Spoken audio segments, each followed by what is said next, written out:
पाठशाला में अगला चैप्टर जिसमें आपको बताएंगे एक एक घुसपैठिया को देश से कैसे निकाला जाएगा। मोदी शाह का ऑर्डर अब एसपी डीएम तक पहुंच रहा है, एसडीएम तक पहुंच रहा है और एक्शन ताबड़तोड़ शुरू है। पाठशाला में स्पेशल चैप्टर बांग्लादेश बॉर्डर पर तू चल मैं आया वाला सीन बना हुआ है। बॉस दो रिपोर्टर की आंख खोलने वाली रिपोर्ट, ग्राउंड रिपोर्ट देखकर आप भी हैरान रह जाएंगे। 370, 3 तलाक और राम मंदिर के बाद बीजेपी के लिए जो मुद्दा सबसे बड़ा है वो है घुसपैठिए का। दिल्ली से कोलकाता तक, मेरठ से मुंबई तक हर तरफ घुसपैठियों का साम्राज्य खड़ा हो रहा है और वोट खोर नेताओं की टोली उसे खाद पानी देने में कोई कसर नहीं छोड़ रही। सिस्टम लाचार था जब तक मजबूत इच्छा शक्ति और टॉप लेवल से क्रैकडाउन नहीं शुरू होता, यह समस्या दूर नहीं होता और इस समस्या से पार पाना नेक्स्ट टू इम्पॉसिबल दिखाई दे रहा था। लेकिन इम्पॉसिबल नरेंद्र मोदी के बुक में है ही नहीं। मोदी सरकार में ऐसे ही सारे काम किए जा रहे हैं जो लोग कह रहे थे कि असंभव है, हो ही नहीं सकता है, कोई करके तो दिखा दे, खून की नदियां बह जाएंगी, 370 तो हटाइए। सब हो रहा है आंखों के सामने और देखते जाइए।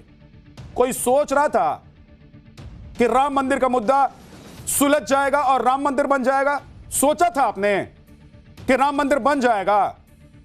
पहले कहते थे विपक्षी नेता और विपक्षी दल के लोग भी, भाई ये सिर्फ कहेंगे कि राम मंदिर बनाएंगे, तारीख नहीं बताएंगे। और जब मंदिर बन गया तो एक नया नैरेटिव लेकर आए, बीजेपी ने बनाया क्या? तो पहले बीजेपी से क्या पूछ रहे थे कि तारीख बताइए? कुछ भी। कोई सोच रहा था कि 370 खत्म हो जाएगा? कोई सोच रहा था कि 3 तलाक एक झटके में खत्म कर देगी सरकार? इसी तरह घुसपैठ क्रैकडाउन शुरू हो गया और देश के गृह मंत्री खुद बॉर्डर प्रवास पर हैं बॉस, और एक्शन तो पूछिए मत। अभी आपको पूरा बताने वाला हूं डिटेल में कि क्या क्या एक्शन चल रहा है। मतलब गृह मंत्री देश के युद्ध स्तर पर कैसे लगे हुए हैं। बंगाल की हालत कैसी हो रखी है कि ममता बनर्जी सरकार में डायरेक्ट कैश ट्रांसफर योजना का लाभ जिन महिलाओं को मिलता था, जैसे कि लक्ष्मी भंडार योजना, इस तरह की योजना में जो 30 लाख नाम थे वोटर लिस्ट में, है ही नहीं। यह दावा बंगाल के मुख्यमंत्री शुभेंदु अधिकारी ने किया है। और सोचिए कि 30 लाख ऐसे लोग जिनका नाम ही वोटर लिस्ट में नहीं है, वो राज्य सरकार की योजना में कैश ट्रांसफर बेनिफिट ले रहे थे, मौज ले रहे थे, सरकार से पैसा आ रहा था। हद है। आप सोचिए कि वोट के लिए देश की जनता का हक मार रहे थे भाई, और कह रहे थे कि घुसपैठिया कौन घुसपैठिया? अब बता रहे हैं कि घुसपैठिया कौन। खुद ही घुसपैठिया लोग भागे भागे फिर रहे हैं। कर पहुंचा दीजिए। पीएम मोदी ने लाल किला से देश से कमिटमेंट किया और बंगाल, बिहार, महाराष्ट्र, यूपी हर तरफ घुसपैठियों में भगदड़ मची हुई। जो लोग अभी तक छिप रहे थे, फर्जी डॉक्यूमेंट दिखा रहे थे, या जिन्हें लग रहा था कि वो छिपकर बच जाएंगे, उन्हें समझ में आ गया है कि छिपना सॉल्यूशन नहीं है। भागने का आखिरी मौका सामने है, आराम से भागने का आखिरी मौका सामने है। अब वो भाग रहे हैं और कह रहे हैं कि हां मैं बांग्लादेशी हूं, था, मैं घुसपैठिया हूं, मुझे आराम से मेरे देश तक पहुंचा। डेमोग्राफी डिवीजन सुनकर लोगों को लगता था कि ये क्या बवाल है, क्या बात है, क्या बात कर रहे हैं आप लोग, ऐसा हो सकता है क्या? डेमोग्राफी बदल जाएगा? लेकिन पिछले 70 सालों में इसने देश का सामाजिक, राजनीतिक और आर्थिक मिजाज बदल कर रख दिया बॉस। सरकारों ने सेकुलरिज्म के नाम पर राष्ट्रीय सुरक्षा से गंभीर समझौता किया और देश की डेमोग्राफी खतरनाक होने लगी, खासकर बॉर्डर के इलाकों की। उसके बाद मोदी शाह एक्शन मोड में आए। अब डेमोग्राफी चेंज को लेकर हाई लेवल कमेटी बनाई गई है, तो दूसरी तरफ बंगाल, बिहार से लेकर राजस्थान और गुजरात तक बॉर्डर सिक्योरिटी को अभेद्य बनाया जा रहा है। मतलब जो अवैध है उसे भगाओ और एक भी घुसपैठिए को आगे से अंदर मत आने दो। जो आए पहले उनको भगाइए और व्यवस्था ऐसी कर दीजिए कि कोई अंदर आ ना पाए। इस नीति पर काम चल रहा है, इस लेवल पर काम चल रहा है। कोई सोच रहा था, कोई कर रहा था, हिम्मत थी किसी में? सबसे पेंडिंग काम बंगाल में था, जहां 15 साल से इस घुसपैठ को मानने से लोग इनकार करते रहे थे। और लोग क्या, विपक्षी पार्टियां इनकार, वो लोग इनकार कर रहे थे जिनका ये वोट बैंक बने हुए थे। अब जो बंगाल में 15 साल में नहीं हुआ, वो 15 दिन में हो गया बॉस। देखिए, भारत बांग्लादेश बॉर्डर पर बचे हुए हिस्से में फेंसिंग लगाने का काम फिर से शुरू हो गया है। अवैध बांग्लादेशियों को पकड़कर होल्डिंग सेंटर में पहुंचाया जा रहा है। घुसपैठियों को खदेड़ने के लिए डिटेक्ट, डिलीट और डिपोर्ट पॉलिसी लागू कर दी गई है। पीएम मोदी का मैसेज क्लियर है कि देश में जो डेमोग्राफी डिवीजन हो रहा है उस पर अब सिर्फ रिपोर्ट नहीं आएगी बल्कि उस पर एक्शन भी होगा। इसके लिए बिहार में काम हो रहा है, बंगाल में भी ग्राउंड पर एक्शन दिखाई दे रहा है। यूपी के सीएम योगी ने इस टास्क को पहले ही पूरा कर दिया। अमित शाह ने क्या एक्शन प्लान बनाया है आज वो आपको बताने हैं। लेकिन पहले बंगाल में घुसपैठियों के बीच मची भगदड़ का एक ट्रेलर देखिए।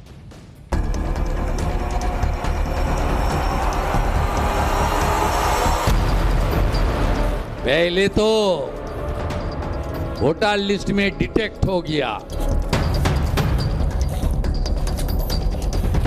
उसका बाद वोटर लिस्ट में डिलीट हो गया,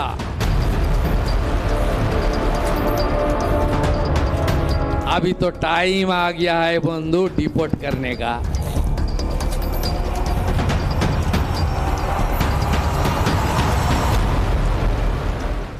सरकार अगर सख्त हो तो कानून तोड़ने वालों में कितना डर होता है, उसकी तस्वीरें पश्चिम बंगाल के उत्तर 24 परगना से सामने आ रही है। सैकड़ों परिवार अपना सामान लेकर बॉर्डर पर पहुंच रहे हैं। वो लोग हैं जो अवैध रूप से भारत में रह रहे थे। इनमें से ज्यादातर लोगों ने आधार कार्ड और वोटर कार्ड भी बना लिए थे। लेकिन अब ऐसा नहीं चलेगा, क्योंकि घुसपैठ करने वालों को भी समझ में आ गया है कि अब संरक्षण देने वाला कोई नहीं बचा हुआ है। कल सीएम शुभेंदु अधिकारी ने भी साफ कर दिया था कि भागना तो है ही और भागना तो पड़ेगा ही। मुख्यमंत्री शुभेंदु अधिकारी ने पहले ही कह दिया था कि अब डिटेक्ट, डिलीट और डिपोर्ट किया जाएगा, लेकिन मुख्यमंत्री ने चेतावनी दे दी है कि जल्द भागो वरना सरकार को जो करना है वही करेगी। अब बांग्लादेशी घुसपैठियों में इसलिए भगदड़ मची हुई है क्योंकि बंगाल में एक के बाद एक होल्डिंग सेंटर बनाए जा रहे हैं। मालदा, मुर्शिदाबाद के बाद अब सिलीगुड़ी में कम्युनिटी हॉल को होल्डिंग सेंटर में तब्दील किया जा रहा है। जो लोग होल्डिंग सेंटर में रखे जा रहे हैं उनके दस्तावेज वेरीफाई किए जा रहे हैं, जिसके बाद उन्हें डिपोर्ट किया जाएगा। होल्डिंग सेंटर में पुलिस का सख्त पहरा है, सीसीटीवी से निगरानी की जा रही है। हमारी संवाददाता पूजा मेहता मौके पर ग्राउंड पर पहुंची। देखिए कैसे आंख खोलने वाले वहां की जो रिपोर्ट है वो सामने आई। पश्चिम बंगाल सरकार ने आदेश दे दिया है कि अगर पश्चिम बंगाल में कोई भी रोहिंग्या या फिर बांग्लादेशी नागरिक जो अवैध तरीके से पश्चिम बंगाल में रह रहा है तो उन्हें डिपोर्ट करने से पहले इसी तरीके के होल्डिंग सेंटर्स में रखा जाएगा। हमारी मौजूदगी फिलहाल मुर्शिदाबाद के उसी होल्डिंग सेंटर के अंदर है और इसी 3rd फ्लोर में जो है होल्डिंग सेंटर बनाया गया है। और आप देखिए यहाँ पर बैरिकेड है, रिस्ट्रिक्टेड एरिया जो है लिखा हुआ है, पुलिसकर्मी यहाँ पर मौजूद है और ऊपर किसी को भी जाने की अनुमति नहीं है। आप देखिए यहाँ पर और भी पुलिसकर्मी आपको दिखेंगे, क्योंकि ये रेस्ट्रिक्टेड एरिया है तो किसी को भी ऊपर जाने की परमिशन नहीं है। लेकिन कुल मिलाकर पुलिस की तरफ से कहा जा रहा है कि 19 लोग हैं, जिसमें महिला, पुरुष, बच्चे, जिनको इन होल्डिंग सेंटर में रखा गया है। सारे के सारे जो है बांग्लादेशी नागरिक हैं और उन्हें मुर्शिदाबाद के किसी न किसी इलाके से गिरफ्तार किया गया है। आपको बताते हैं कि यहाँ पर पुलिस के अलावा भी एक मेडिकल टीम है जो उनका ध्यान रखेगी और साथ ही टॉयलेट से लेकर पीने के पानी तक और साथ ही खाने पीने का तमाम इंतजाम यहाँ पर किया गया है। एक तरफ जहां पश्चिम बंगाल के अंदर डिटेक्ट और डिलीट का काम चल रहा है, वहीं पर दूसरी तरफ डिपोर्ट और ब्लॉक की पॉलिसी के तहत बॉर्डर पर बाड़ लगाने का काम भी जारी है। दरअसल घुसपैठ को स्थायी रूप से रोकने के लिए कड़े और बड़े कदम उठाए जा रहे हैं। पहले फेज में 27 किलोमीटर जमीन का मालिकाना हक सीधे तौर पर बीएसएफ को सौंप दिया गया है। बांग्लादेश बॉर्डर इलाके में फेंसिंग यानी कि बाड़ लगाने के लिए 43 एकड़ जमीन बीएसएफ को दी गई। भारत की बांग्लादेश से 4097 किलोमीटर की सीमा लगती है। इसमें पश्चिम बंगाल से 2217 किलोमीटर का बॉर्डर लगता है। इसमें 1600 किलोमीटर पर पहले ही बाड़ लगाई जा चुकी है, लेकिन पिछली ममता सरकार के ढुलमुल रवैये और भूमि अधिग्रहण न होने के फैसले की वजह से लगभग 550 किलोमीटर का हिस्सा खुला रह गया था, जिसे अब शुभेंदु सरकार बंद कर रही है। इसमें भी कुछ हिस्सा ऐसा भी है जिनकी जो बाड़बंदी है वो नहीं हो सकती है। वो बेहद दलदल वाला इलाका है और दलदली जमीन है। लेकिन जहां यह काम हो सकता था वहां पर युद्ध स्तर पर काम शुरू हो चुका है। देखिए कि जलपाईगुड़ी के चांगरा बांधा में फेंसिंग लगाने का काम शुरू कर दिया गया है। यहां पर पिलर की मार्किंग की जा रही है। बताया जा रहा है कि यहां पर फेंसिंग में जेवर वायर होंगे, यानी तार में बिजली का करंट भी दौड़ेगा। और इसी तरह से कूच बिहार में भी बॉर्डर एरिया में नाप जोख शुरू की जा चुकी है। स्थानीय लोगों को भी फेंसिंग के काम में खुशी नजर आ रही है। उनके दिल में और दिमाग में खुशी इस वक्त तैर रही है। भाई सब परेशान थे ना, आपको मालूम ही है। आधी रात में घर में चोरी हो जाती थी और चोरी करने वाला कहां चला जाता था पता ही नहीं चलता था। मवेशी खोलकर ले जाते थे, क्राइम करके भाग जाते थे। अब ये सब बंद हो जाएगा तो लोग खुश नहीं होंगे क्या? लेकिन जब फेंसिंग हो रही है तो हंगामा भी हो रहा है। करीब 6 दिन पहले कूच बिहार में 3 बीघा कॉरिडोर इलाके में विवाद हो गया था और बांग्लादेश की बीजीबी और स्थानीय बांग्लादेशी नागरिकों ने बीएसएफ के फेंसिंग के काम रोकने की कोशिश की थी। विजुअल ऐसे आए कि लाठी भाला लेकर बांग्लादेशी आ गए थे। लेकिन इन्हें समझना चाहिए कि एक तो कोई इलीगल काम नहीं हो रहा है, और दूसरा लाठी भाला से डरने वाला टाइम अब रहा नहीं है भाई।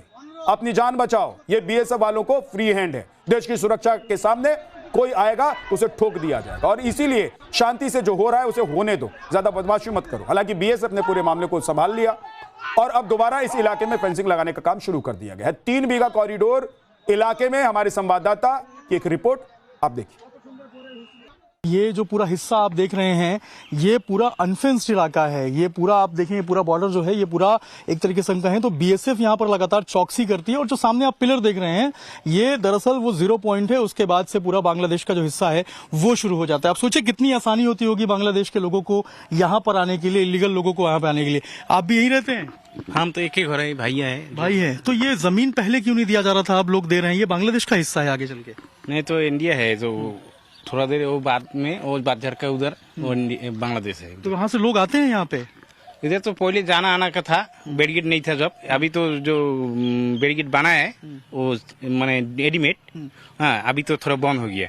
अभी जाने आने का कोई वरना पहले लोग बहुत संख्या में कोई पहले जाता था, अभी नहीं है। चौकसी बढ़ा दी गई। हाँ अभी जो बैरिकेड होगा अच्छा होगा, हम लोग के लिए बहुत अच्छा होगा। मतलब आप चाहते हैं फेंसिंग हो? हाँ फेंसिंग हो, हम लोग चाहता है। तो जमीन आप लोगों ने दिया है? हाँ देता है, तो सारे आदमी दे दिए। कोई दिक्कत परेशानी? नहीं कोई दिक्कत परेशानी नहीं है। तो ये इतने साल बाद आप लोग जमीन दे रहे हैं, पहले क्या जमीन नहीं मांगा जा रहा? वो इधर माने बैरिकेड होने के बाद नहीं था पहले, अभी हुआ, अभी देता है आदमी लोग।